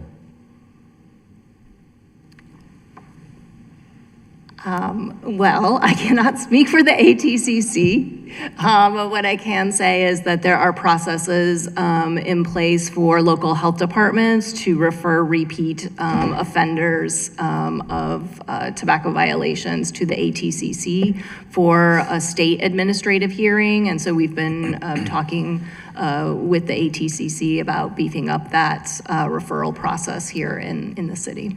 Okay, and next time you speak to them, if you can just let them know that partnership goes both ways. And so, it's disappointing that they wouldn't come and speak with the city council and the public today, especially given the sheer volume of issues we have related to this topic in Baltimore City. You would think that this would actually be where they want to be, right there in the hub. Next up, Councilman Jones. Yes, thank you, Mr. Chair. I guess my first question is for Colonel Lee. We've all heard from so many of our constituents about the about the effect that the growing smoke shops have had on our neighborhoods. Many residents are frustrated and feel unsafe around a lot of these smoke shops. So I'm going to ask the question that many of them have, and will ask: what should they do if they want to report illegal sales, or if they want to report concerns on what's happening inside these smoke shops, and how should they report these concerns to make sure like they're looked at and addressed? Do you have any recommendations? I would say that they should always contact the police department through their respective districts is probably the most effective way. Most of the enforcement that we see, that's when we have an issue that's led by the police department, it's usually the district action team that is taking the lion's share of that work to do those investigations and take action against them. I would encourage people, if they have, written documentation sort of just themselves, like if they're writing down a log of this is the behavior we're seeing, this is the concern, it helps us to understand the pattern for us as we conduct the investigation. Any information, the more information they go to us, the more that people are expressing their concerns on any topic, it helps us understand what we need to be directing energy towards as a priority for the community, as the community helps us co-produce public safety. So if I just can, I just want to be clear with this, right? The community-informed responses that we get, we love them, we need them, right? But I would also say that there is a level of concern that must be given to that for public safety. We don't want individuals to put themselves in harm's way either by taking pictures and stuff like that. So we would say that if there is a concern to pass us that information, let us be the ones to do the investigation on that side, because I would hate for someone who is trying to do the right thing to put themselves in harm's way, just like the Colonel said, along with the district action teams, through the district commanders, through their monthly meetings. I would also say, of course, anonymously, they can go through 1-877-6 lockup through Metro Crime Stoppers, and also that is a venue that we also can receive information. And I guess my question, what do you all need to actually do something about it? Because even often I report some of these things as a council person, like these are problem shops. And talking to officers, they're like, well, it's only but so much I can do in some sense. And the only thing I've found that has been effective is actually figuring out which ones don't have late night hours. And then if they're doing the negative stuff that they're doing after hours, then you all are able to go in there. And not only do you find illegal marijuana, illegal gambling rings, they find all kinds of illegal stuff in there finally after months and months of people complaining. So I guess what is it something that you all need to kind of help you all take that actual step other than, them operating after hours, then allow you to kind of go in? It kind of goes like a bomb threat, right? For a building. So the person that we want the environmental services person. We want the maintenance person, because they're the ones that know when something is out of place. I can't tell a citizen who lives in that area what is out of place to them. So any information that we get, we will then vet that. And what I will say is sometimes the volume of information is just enough. Sometimes when there's smoke, there's fire. So if you see people loitering outside, if you see, a lot of things going on as far as late hours or early morning hours, or, the trash, or you get the rumors of you have someone in your household who tells you about the shop that's down the street that is selling to minors. It is all of those things. Let us be the vessel that vets that information. No, I appreciate that. And often I look at this my second question, is like a three-prong approach a little bit. I guess the first level is when we're talking about, because there's three different issues, talking about the sale of tobacco products to underage minors. Often that's Baltimore City Health Department kind of often takes lead on that. When it comes to these smoke shops, not selling tobacco products, but selling marijuana, it's the ATTC that kind of handles a lot of that. And when it's, you know, them actually running criminal enterprises where you all are getting guns and pounds and pounds of marijuana, that's often BPD. But I will say, when I talk to my residents, they don't really care whether it's who jurisdiction it is, whether it's BCHD, whether it's BPD or TACC. They know that there are illegal activities going on in their neighborhood that they're obviously witnessing and know it needs to be stopped and wanting to be stopped. And they're like, if I see it, I know other people sees it. So I ask, because of the multi-sector, you know, thing we have that I described, is there a collaboration between the three of you on how to tackle this issue? Because I feel like often residents feel like someone's pointing the finger at the next person and wanting someone else to solve the issue, and there's not much collaboration. I've heard in the last question that was answered by Councilman Gray that there was recent collaboration with ATTC, but I would ask, within the last year, because you all have overlapping jurisdictions, have there been much coordination and conversation around this issue? How often have you all met, if you have?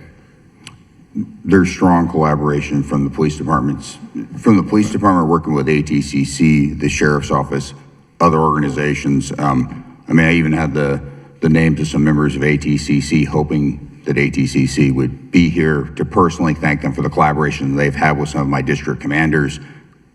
I want to be able to shake some hands and put, you know, faces to names sort of thing. Unfortunately, as we've spoken, they're not here, but there is strong collaboration because we recognize the impact. And to sort of roll back a little bit to your first point, sir, literally the slide that we had up there that showed, you know, 65 pounds of marijuana, all of the other stuff that was up there, that started as a 311 call. That's how we got the initial lead, and then we were able to work with those partnerships that we have to ultimately execute what had to be a search warrant served by our SWAT team because of the risk related to it. So the community reaching out and telling us what they are seeing that's out of place as the people that live there, so that we can put the energy into it and work with our partners, that's what we're committed to doing. They also, to dovetail off the colonel, and he's correct. So, you know, every month we have a federal partners meeting in the police commissioner's boardroom, where we have all of our federal partners. ATCC is one of those members there. So that's the collaboration that we have under our criminal strategies and intelligence division. So we have ATF, FBI, DEA, all of the alphabets there with that. I will say, to the part of the health department, you know, we are consistently, I think we did it this morning with our MATIF meeting. So we have our multi-agency inspection task force. So where we have the holistic approach of everybody in the city to include the health department. So we are working well together, of course, because this is now, you know, has been on our radar for a while. This is something that we would definitely be stressing. I just sent a text to my MATIF team that, look, going forward, we also need to be specifically identifying these smoke shops to give them a little bit more attention. Thank you. Yeah, I mean, the more we're hearing, I think it sounds like we might need our own, like ATCC, because if, you know, we can't get that dialogue and that communication back and forth, there's a lot of commissions that the city sets up to focus on to make sure we're getting the right attention. And it's confusing because it seems like their office is actually located in Baltimore City, and the biggest problem is within Baltimore City, but then they don't want to engage with the Baltimore City government, the folks who are closest to the problem. And so that is deeply disappointing, and something that we need to discuss further on whether or not we need to start taking our own actions in the city, as opposed to, you know, relying on hopefully them wanting to communicate and cooperate with us on that on any given day. But with that, I'm going to move into a public testimony and ask that everybody keep their remarks to within 2 minutes. After I go through the list that I have here, if you wish to testify, you'll have an opportunity to do so. Just sign up on a paper that's on the back over there. I will start with Councilman Robert Stokes.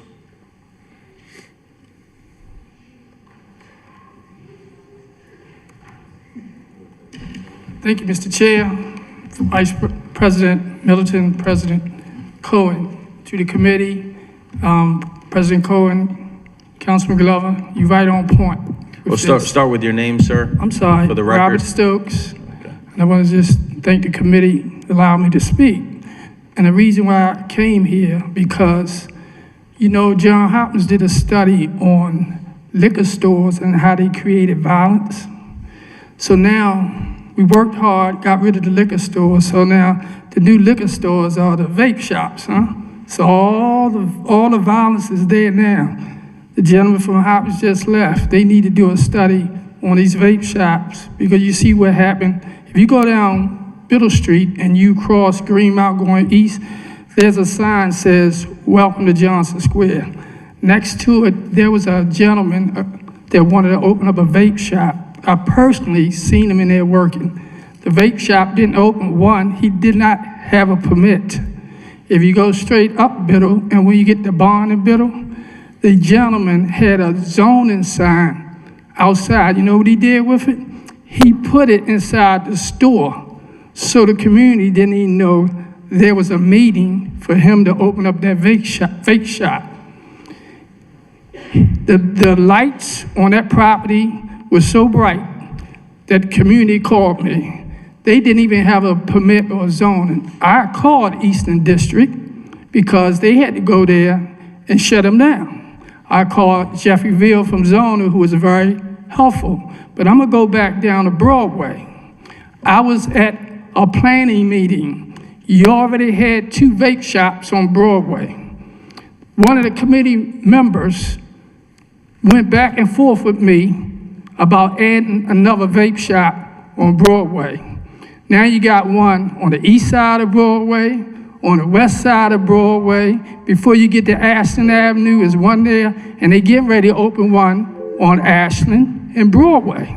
So to this committee, we have to look at these stores, because if you look at the one on the west side of North Avenue, that used to be a grocery store. You know what they did? They opened it up, and now it's a vape shop. So to the community, you got a lot of stores in our community, but watch them, because they're gonna end up having a regular store, and then they're gonna get the zoning, and then you're gonna have your vape shops. Thank you.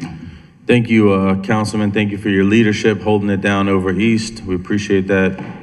Next up, Rita Cruz from Bel Air Edison.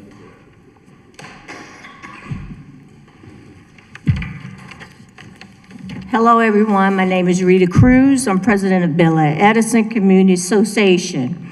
When one rides up Bel Air Road from Erdman Avenue heading towards Moravia, there's a smoked tobacco shop located on Nicholas Avenue in the northern part of Bel Air Edison in District 2.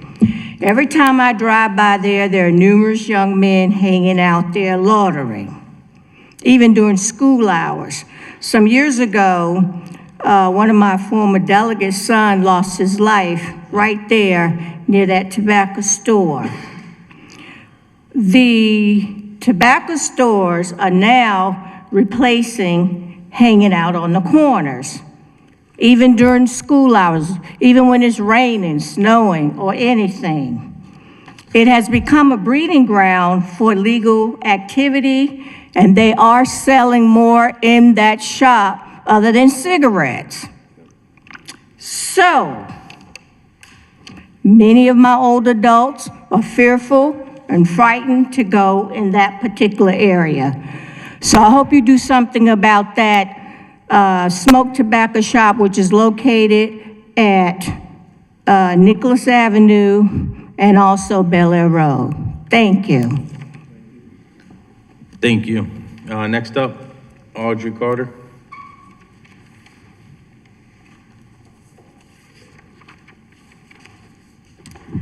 Good evening, everyone.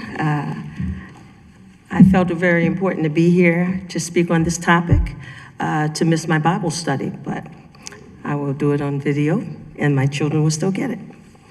But I am here representing my organization called Youth Ventures. I've worked in the community with community associations, and as well as with the rec centers and schools and things like that. So I deal a lot with young people for the past 40 years.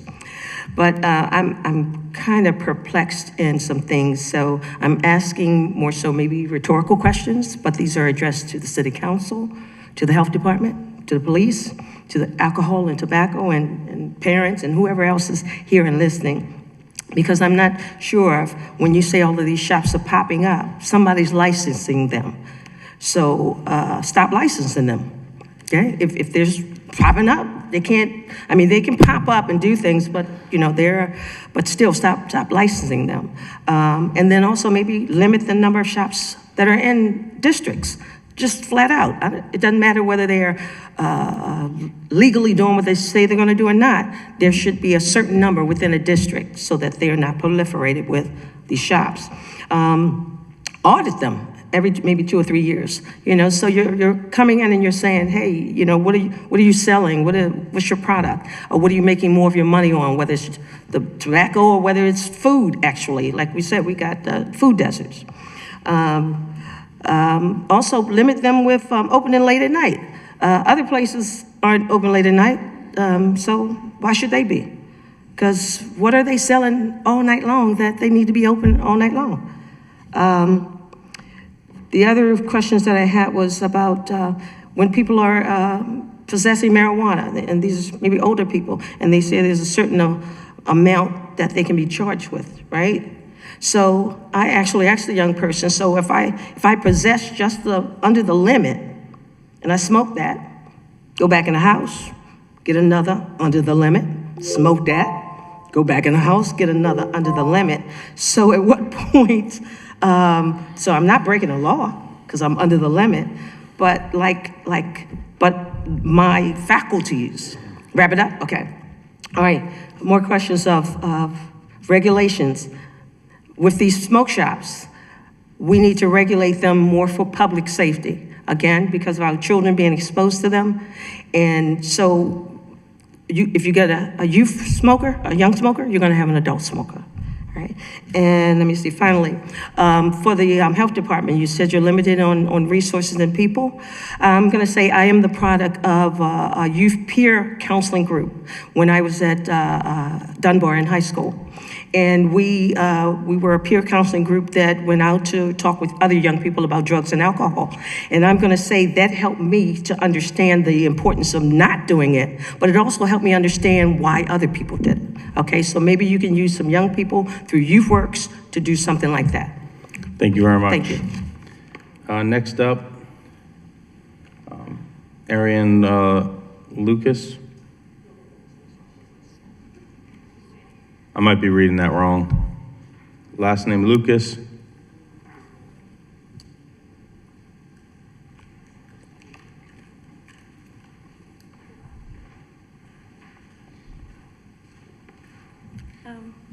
Hello, my name is Anada Lucas, and I've been vaping since I was in high school, and I'm now 22. I'm just here to talk about the dangers of vaping to the youth, because I got hooked on them younger. So they were easily accessible in high school because kids could resell them from black markets or from vape shops. And that's also putting at risk of traces of fentanyl being put into vapes as well, because you're getting them for black markets and people sell just to make money off of it. They're never really sure. They don't really care about the health of the youth. So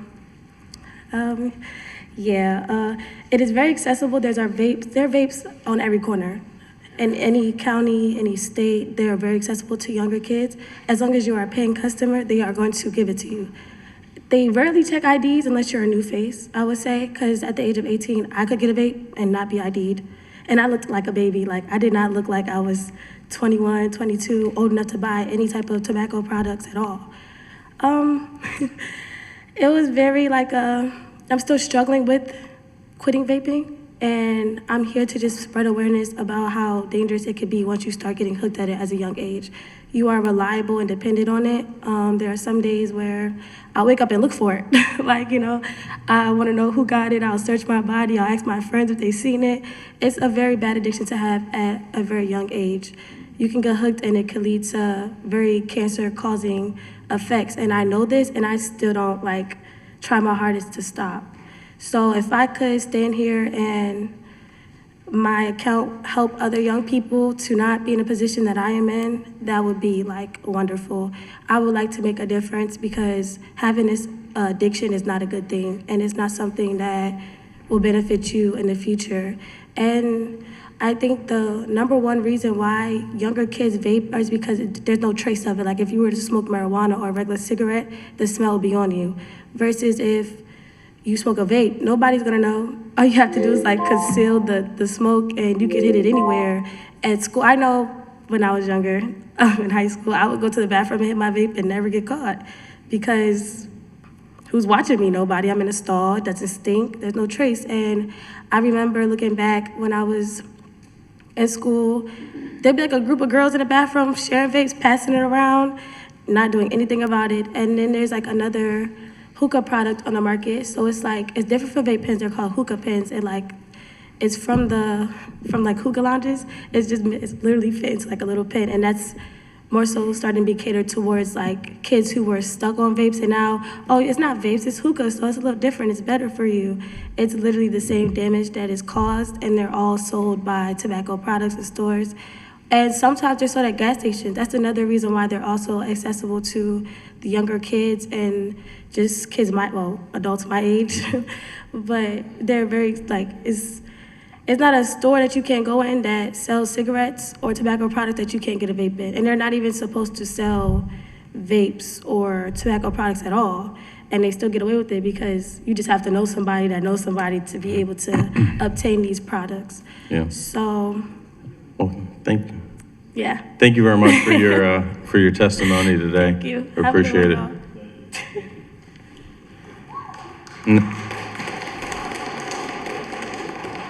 Next up, Ariane Roya.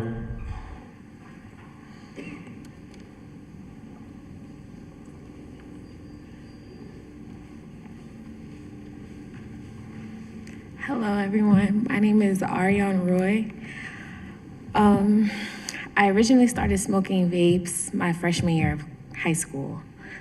It was kind of like a cool thing at the time. That's really how it started. It was more so about fitting in, and everybody was doing it. And at the time, people were smoking Juuls, so it was like $7 for a base, $3 for a pod. That's $10. You know, most parents give you like $20 for lunch money, so you still have $10 to go to McDonald's. It's easier to get vapes younger because there was both, I'm from New Jersey, so there's like corner stores on almost all the blocks, so it's not hard to find one. The older I got, it was more like there was other brands that had produced more smoke, and it was just a cooler thing to do. It's like if I smoke a cigarette and walk in the building, everybody would know. I could be in the corner of the room right now hitting a vape and none of you would know. So it was more of a discreet thing. It was small, you can hide it anywhere. I actually know of someone who they had some type of, I don't know if it was Fenty exactly or something was in their vape, and they hit it, and now they were on ICU for like 6 months. Knowing that it still wasn't enough to let me stop smoking vapes, it was more so like, damn, like maybe I just won't hit that brand, which is a problem now. I'm 22 now, so like I'm old enough to buy it myself, but it's like before it was an addiction, now it is. It's like when I wake up in the morning, that's the first thing I look for. I don't even look for my phone. That's the first thing I look for. And at work, I go to the bathroom, hit my vape, roll up 3 times, go back outside, I'm ready to go. So I'm trying now to limit myself. Like I'll go hours, see how long I can go without it, and just trying to wean myself off, because it's seeing what it's doing to other people now and all the different brands, how the chemicals that it has in it, it's just not something that I want to keep going. So, yeah. Thank you for your testimony. Thank you.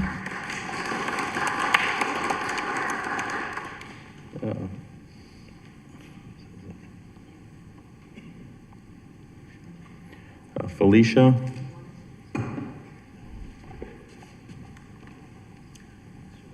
Good evening. My name is Felicia Anani. I'm here today as the clinical director and owner of Renaissance Behavioral Health, located on Monument Street, to join in raising concern about the growing number of smoke shops in our community that are selling illicit or unregulated substances to underage youth. These products, often marketed as legal alternatives, are easily accessible to children and are contributing to serious mental health issues, substance use disorders, and unsafe behaviors among our young people. In our community, we've seen firsthand how easy it is for young people to obtain these substances. We are seeing a significant decline in the mental health and well-being of the youth due to these substances, which further complicates the acuity of their mental health diagnosis. As previously stated, many of these shops are not consistently verifying age, and some are selling products that fall outside of legal regulations. This creates a dangerous environment not only for the young people, but for all citizens of Baltimore City, where profit is being prioritized over the safety of our youth. This is not just a regulatory issue, it's a public health and community safety issue. I respectfully urge representatives to take action by increasing compliance checks and enforcement for age verification, reviewing licensing requirements for smoke shops, implementing stricter penalties for businesses that violate the law, limiting the density and proximity of these shops near schools and youth-centered areas, partnering with community organizations to educate families and youth about the risk. We all share a responsibility to protect the well-being of our children. I ask that all treat this issue with urgency and take meaningful steps to address it. I thank you for your time. Thank you. Last person I have signed up here, Christopher Seish? Cash? Yes, sir. Senior? Yes, sir. Christopher Cash, Senior. I'm a lefty. Apologies for my handwriting. Greetings. Good evening, everyone. Chris Cash, again, I've been a Baltimore City resident for several decades in the Bel Air Edison neighborhood. I'm an assistant principal in Baltimore City Public Schools. I've been a school administrator for over 15 years now, and I'm in charge of culture and climate at the historic Frederick Douglass High School. So I know intimately and intricately the impact that this is having on our students. I've been a teacher and administrator from K through 12, and over the years, I've seen it grow to an alarming height to where it's rampant.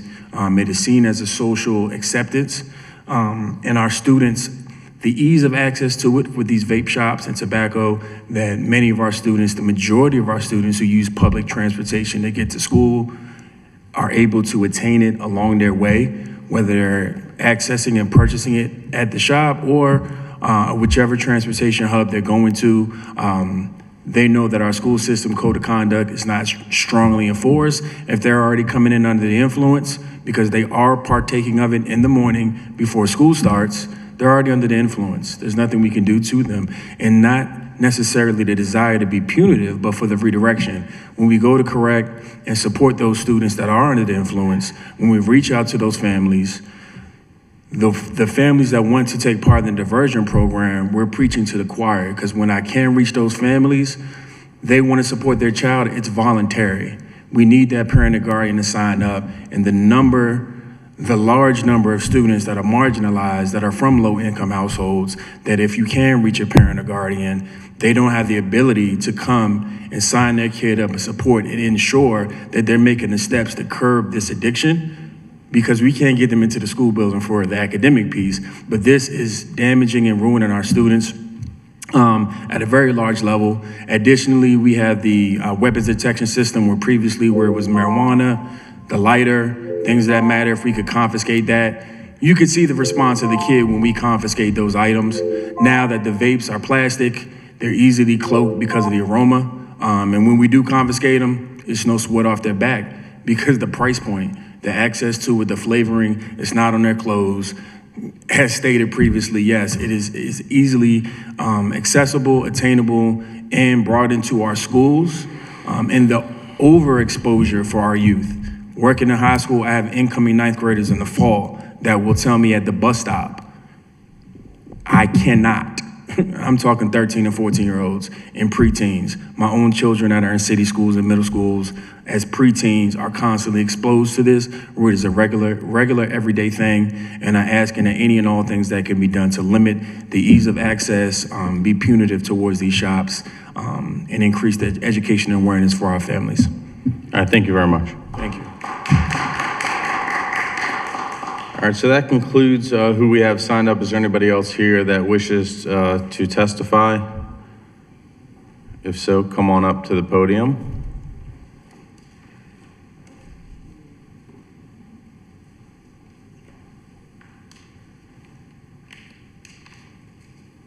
False alarm. All right, seeing that there's nobody who wishes to speak at this time, I'll give the bill sponsor the opportunity to give us some closing remarks. Thank you, Mr. Chair.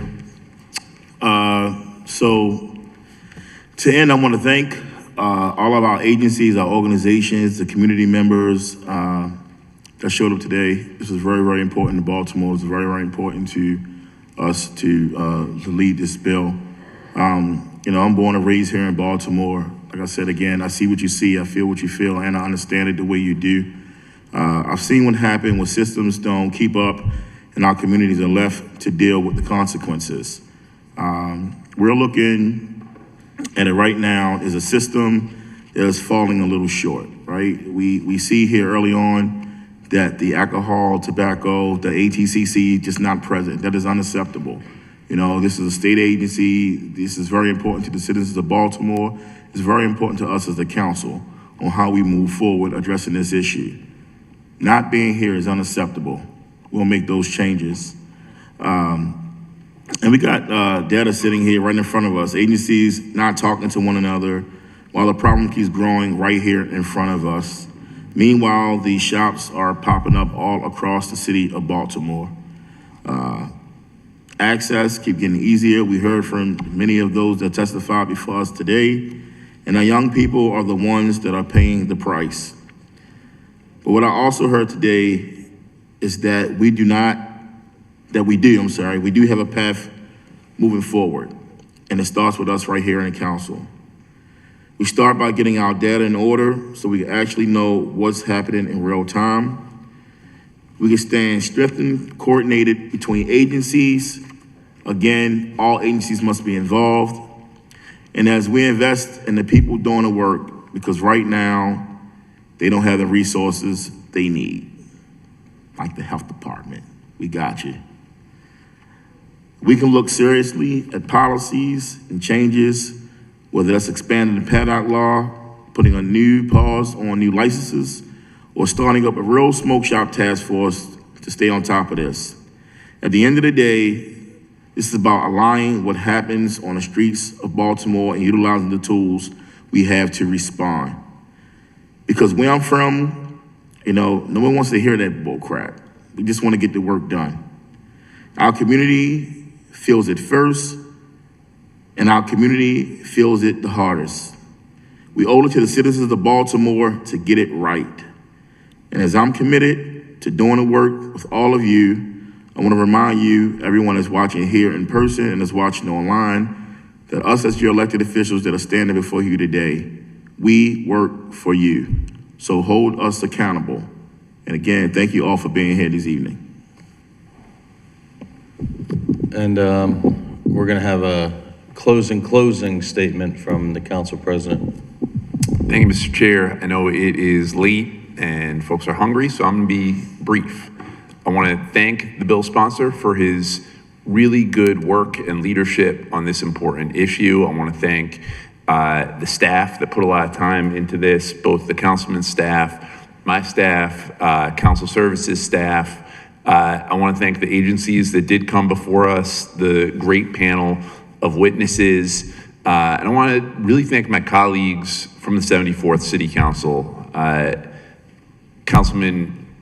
Former Councilman Stokes mentioned concerns about lighting, the incredibly bright neon signs that we see. Well, I'm grateful to Councilman Jones, who has introduced legislation to address luminescence and deal with that very issue.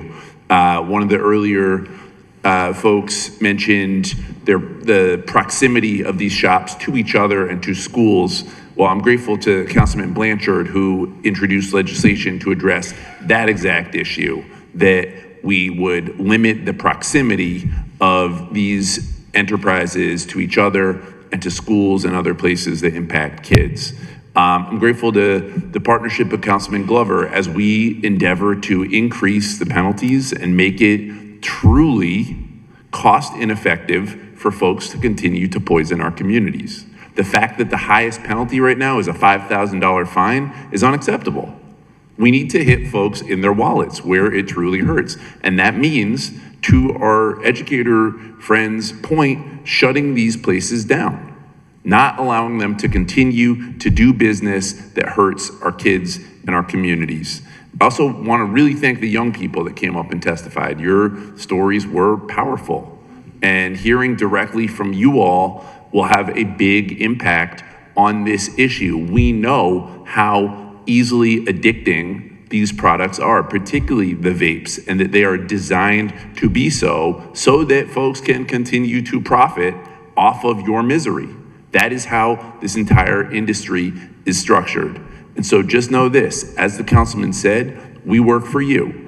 And this 74th City Council is committed to addressing oversight of these quality of life issues and making sure our agencies have the tools and the coordination that they need to be successful. So with that, great thank you to everyone. I really appreciated the immense effort that went into this hearing, and we are going to follow up quickly to continue to address this problem. Thank you, Mr. Chair.